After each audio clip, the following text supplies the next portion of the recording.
சமையல் எண்ணெய் மற்றும் உணவுப் பொருள் ஏற்றுமதியில் 20 ஆண்டு கால அனுபவம் பெற்ற star export house Kayal agro foods. Welcome to IPS finance. என்எஸ்சியை பொறுத்த வரைக்கும் இன்னைக்கு 24,124 மார்க்கெட் ஓப்பன் ஆச்சு. ஹை பார்க்குறப்ப 24,228, லோ 24,120. நிஃப்டி 50 முடிஞ்சதுன்னு பார்க்குறப்ப 244 புள்ளிகள் ஏற்றத்தோட 24,206 வந்து முடிஞ்சிருக்கு.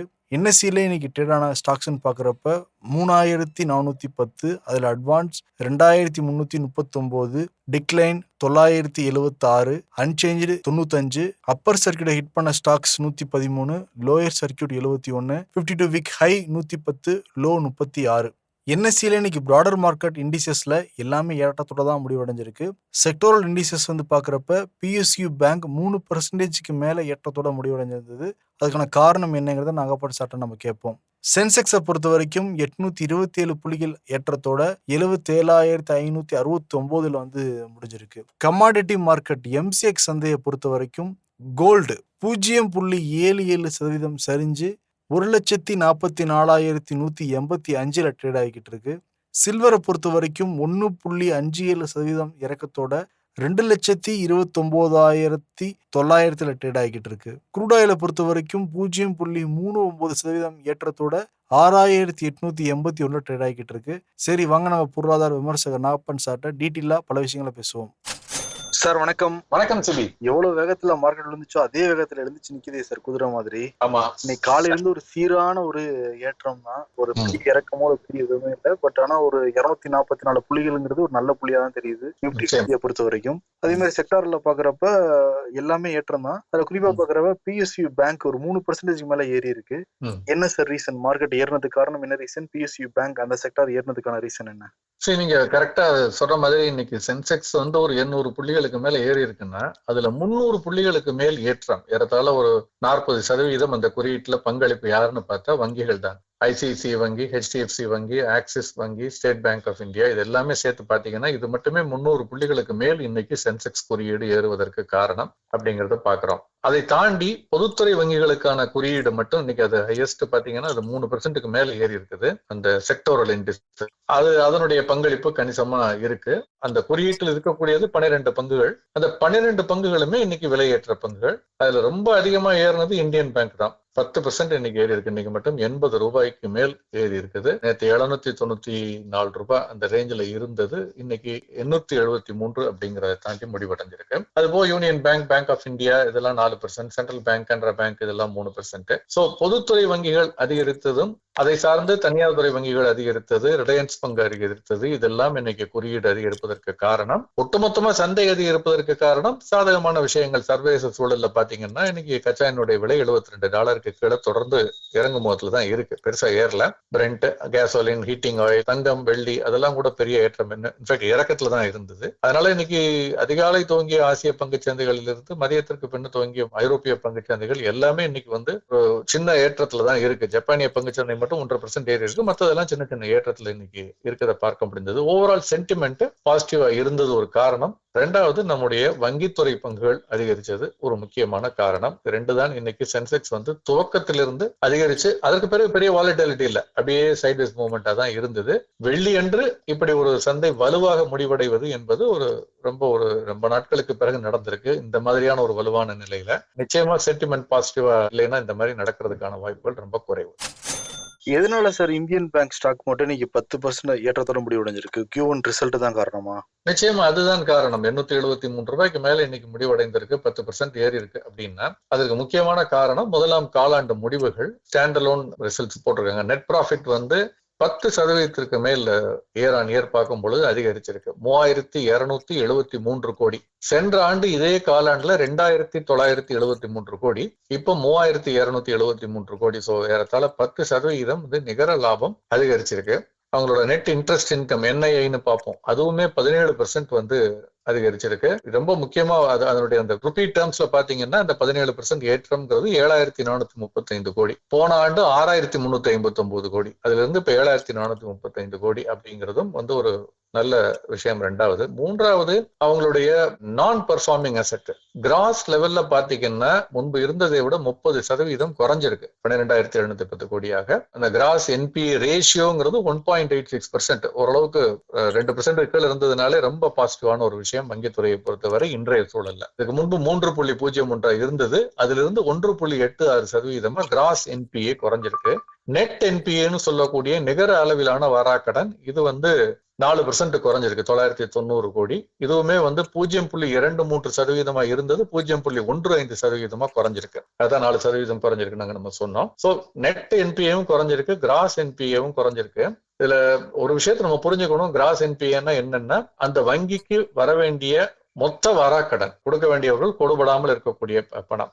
அதுல ஏற்கனவே ஒரு பகுதியை முன்பே இது வராக்கடன் அல்லது இது தவறாக கொடுத்துட்டோம், இதுக்கு மேல ரெக்கவர் ஆகிறதுக்கான வாய்ப்புகள் ரொம்ப குறைவுன்னு அதுக்கு ப்ரொவிஷனிங் பண்ணிருப்பாங்க. அது ஆல்ரெடி ரைட் ஆஃப் பண்ணிருப்பாங்க. ரைட் ஆஃபோ ப்ரொவிஷனோ does not mean that bank loses its claim. நிச்சயமா திரும்ப இந்த இதை லீகலா கிளைம் பண்ணி வாங்குறதுக்கான எல்லா உரிமைகளும் இருக்கு. ஆனால் அது அப்படியே காட்டிக்கிட்டு இருந்தா பங்குதாரர்களுக்கு பொய் சொல்ற மாதிரி ஆயிடும். இந்த பணம் வர்றதுக்கு தாமதமாகலாம், வராமல் போகலாம், சட்டத்திட்டங்களுக்கு உட்பட்டு கோர்ட்டுக்கு போய் எப்படி இருக்குன்னு சொல்ல முடியாது. அதனால 3 மாதங்களுக்கு மேல ஒண்ணு பண்ணலைனால என்பிஐக்கு அங்கிருந்து அதை பேட் டேட்டா ப்ரொவிஷன் பண்ணிடுவாங்க ஒரு காலகட்டத்திற்கு பின்னர். அந்த ப்ரொவிஷன் பண்ண அமௌண்ட்டை கிராஸ் என்பிஏல கழிச்சிட்டு பார்த்தா வரக்கூடியது நெட் என்பிஏ. அது கிட்டத்தட்ட சொல்லணும்னா இந்த காலகட்டத்துல ஒரு வராக்கடன் அப்படிங்கிறது. இதுதான் இப்ப பாத்தீங்கன்னா ரெண்டுமே கிராஸ் லெவல்லையும் குறைஞ்சிருக்கு, நெட் லெவல்லையும் குறைஞ்சிருக்கு.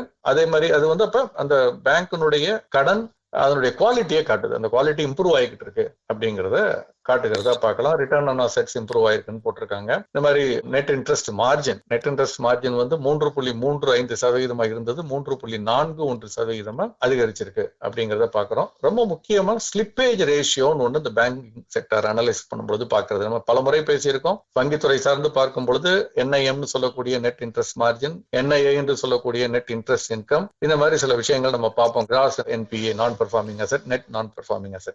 அது மாதிரி இன்னொரு முக்கியமான ஒன்று ஸ்லிப்பேஜ் ரேஷியோ. இது 0.77% குறைந்திருக்கிறது. இதற்கு முன்பு 0.94% இருந்தது. அது குறைஞ்சிருக்கு. அது என்ன ஸ்லிப்பேஜ் ரேஷியோ, அது ஏன் இம்பார்ட்டன்ட் அப்படின்னு பாத்தீங்கன்னா பேங்கினுடைய லோன் குவாலிட்டி அது அப்படியே டிட்டோரியேட் ஆகி நான் பெர்ஃபார்மன்ஸ் செட்டா மாறுது இல்லையா? அந்த மாறக்கூடிய வேகம், அந்த மாறக்கூடிய அளவு அதனுடைய முன்பு இருந்ததை விட இப்ப எப்படி இருக்குங்கிறத மெஷர் பண்றதுதான் அந்த ஸ்லிப்பேஜ் ரேஷியோ. அந்த ஸ்லிப்பேஜ் ரேஷியோ குறைஞ்சிருக்குன்னா நான் பெர்ஃபார்மன்ஸ் செட்டா மாறுறது குறைஞ்சிருக்குன்னு அர்த்தம். ஏற்கனவே இப்ப புதிதாக இருக்கக்கூடிய இந்த கடன்கள் கொடுத்திருக்கிறது, இந்த பணங்கள்ல நான் பெர்ஃபார்மிங் அசெட்டா மாறக்கூடிய வேகம் குறைஞ்சிருக்கு அப்படிங்கிறது. சோ இந்த ஸ்லிப்பேஜ் ரேஷியோ ரொம்ப முக்கியமா பார்க்கணும். ஏன்னா அது கரண்ட் ட்ரெண்டை காட்டக்கூடியது. சோ இப்படி எல்லா அடிப்படையில பார்த்தாலுமே இந்த வங்கியினுடைய செயல்பாடுகள் சிறப்பா இருக்குதுன்னு தெரிஞ்சோன்னா இந்த பங்கினுடைய விலை அதிகரிச்சது. திரும்பவும் சொல்றேன், இந்த பங்கு வாங்குவதற்கோ விற்பதற்கான ரெக்கமெண்டேஷன் இல்ல. இந்த செயல்பாடுகள் நல்லா இருக்கிறதுக்குள்ள விலை அதுல ஏற்கனவே பில்ட் ஆயிடுச்சா ஆகலையா அப்படிங்கறத ஒரு செபியிடம் பதிவு பெற்ற நல்ல முதலீட்டு ஆலோசகர்களை கலந்து ஆலோசித்து நீங்க முதலீடு செய்யறது நல்லது. இந்த செக்டார் எப்படி அனலைஸ் பண்றதுங்கிறதுக்கு உதாரணத்துக்காகத்தான் நான் இந்த தரவுகளை எல்லாம் சொன்னேன். ஸ்லிப்பேஜ் ரேஷியோங்கிறது இந்த வங்கிகள்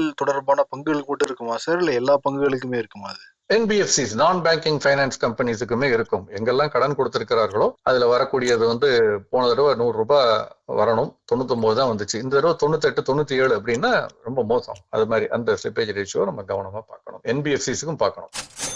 வாரம் எப்படி சார் இருக்கும்? இந்த வாரம் வீக்கெண்டே நீங்க சொன்ன மாதிரி நல்ல ஏற்றத்தோட முடிவடைஞ்சிருக்கு. ஆமா, வாரம் ஒரு 24,600, 700 தாண்ட வாய்ப்பு இருக்குங்களா? இன்ஃபேக்ட் நம்ம நாளைக்கு கேள்வி பதில் பகுதியில பேசும்பொழுது இதை பத்தி ஒரு வாட்ஸ்அப் கேள்வி கேட்டிருக்காரு. சப்போர்ட் 1, 2, 3, ரெசிஸ்டன்ஸ் 1, ரெசிஸ்டன்ஸ் 2, ரெசிஸ்டன்ஸ் 3 அதை பத்தி கொஞ்சம் டீடைல்டா பேசுவோம். பட் இப்போதைக்கு நான் சொல்ல விரும்புறது இந்த 24,200ங்கிறது ஒரு ஸ்ட்ராங் மிட் பாயிண்டா இருக்குது. இதுல இருந்து ஒரு 300, 350 புள்ளிகள் இறங்கினா அங்க நல்ல சப்போர்ட் இருக்கு 23,850ங்கிறதுல. அதே மாதிரி இங்க இருந்து ஒரு 250, 300 புள்ளிகளுக்கு மேல ஏறுனுச்சுன்னா அங்க ஒரு ரெசிஸ்டன்ஸ் இருக்கு. 24,500 அல்லது 600ல ஒரு ரெசிஸ்டன்ஸ் இருக்கு. சோ இந்த 24,600ல அந்த ரெசிஸ்டன்ஸ் இருக்கிறதுனால ரேஞ்ச் பவுண்டா தான் அடுத்த வாரம் இருக்கும்.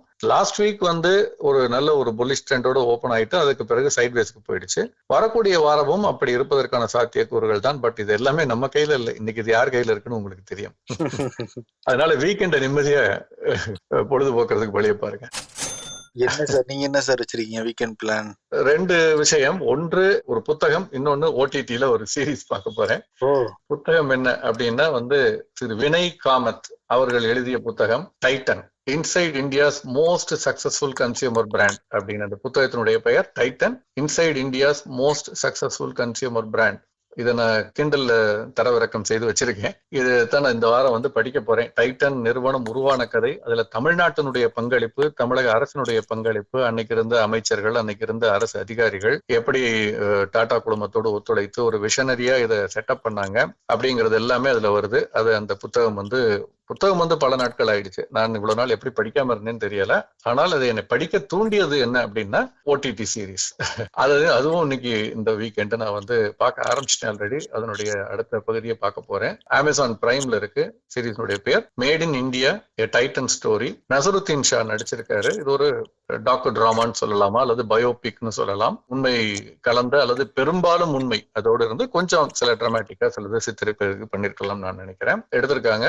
ரொம்ப ஒரு அருமையான ஒரு சீரியல். எப்படி வந்து ஒரு இந்தியர் வெளிநாடு செல்லும் பொழுது அவமதிக்கப்பட்டது, அப்புறம் அதுக்கு ஒரு சேலஞ்சா எடுத்துக்கிட்டு ஒரு இந்திய நிறுவனம் அதனுடைய தலைவர்கள் எல்லாம் ஒன்று சேர்ந்து ஒரு டீமை பில்ட் பண்ணி அதுக்கு பணம் லைசன்ஸ் கிடைக்காம அரசு அந்த லைசன்ஸை ரிஜெக்ட் பண்ணுது. அதுக்கப்புறம் அந்த லைசன்ஸ் போராடி வாங்கி சட்டத்திட்டங்களுக்கு உட்பட்டு அதற்கு பிறகு இடம் கிடைக்கிறது பிரச்சனையா இருக்கு. அந்த இடத்தை எப்படி தமிழ்நாட்டுக்கு வந்து அது தேர்ந்தெடுத்தார்கள் அப்படிங்கிறது. அதற்கு பிறகு நல்ல ஆட்கள் கிடைக்கிறது கஷ்டமா இருந்தது. ஸோ மேன் பவர், மணி, மெட்டீரியல். ஒரு தொழில் ஆரம்பிப்பதற்கு 3M ரொம்ப முக்கியம்னு சொல்லுவோம். மணி, மேன் பவர், மெட்டீரியல். இது மூன்றையும் திரட்டுவதற்கு ஒரு சிறப்பான தலைமை வேணும். ஜக்சஸ் தேசாய் அவருடைய தலைமையில தான் வந்து இது எல்லாமே நடந்தது. ரத்தன் டாடா அதுக்கு பெரிய ஆதரவு அளித்தார். அதை பத்திய ஒரு விரிவான ஒரு சுவாரஸ்யமானது. நான் முதல் 2-3 எபிசோட் பார்த்துட்டேன். இன்னும் மொத்தம் 6 எபிசோடு. ரொம்ப சுவாரஸ்யமாகவும் எடுக்கப்பட்டிருக்கு. ஒரு சேலஞ்சை எப்படி அவங்க ஃபேஸ் பண்றாங்க, ஒவ்வொரு சேலஞ்சையும் எப்படி தாண்டி வருகிறார்கள் என்பதை சொல்லப்பட்டிருக்கு. அதனுடைய அந்த சீரீஸ்னுடைய மீதம் இருப்பதையும் இந்த வார